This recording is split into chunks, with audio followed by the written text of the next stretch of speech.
1 minute. আপনারা হয়তো সকলেই জানেন, গত শনিবার কালাইন লক্ষ্মীপুরে একটি দুর্ঘটনা সংঘটিত হয়েছিল, যাতে 2জন ব্যক্তি প্রাণহানি ঘটেছে। সেজন্য আমরা অত্যন্ত দুঃখিত।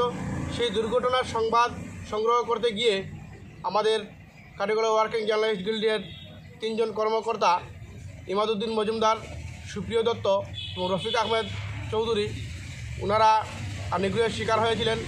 বিশেষ করে ইমাদ্দার উপর প্রাণঘাতী হামলা হয়েছিল। জাতীয় সড়কের উপর ওনাকে ফেলে কিছু দুষ্কৃতিকারী ওনার উপর প্রাণঘাতী হামলা চালায়। ওই দিনই ইমাদ্দাকে ডাক্তার দেখানো হয়। ওই দিনই কিন্তু কাটিগড়া থানায় একটি মামলা দায়ের করা হয়। তো ঘটনার এত ঘন্টা পরও প্রায় 3 দিন হতে চলছে, কিন্তু প্রশাসনের পক্ষ থেকে আমরা কোনো সদার্থক ভূমিকা পাচ্ছি না।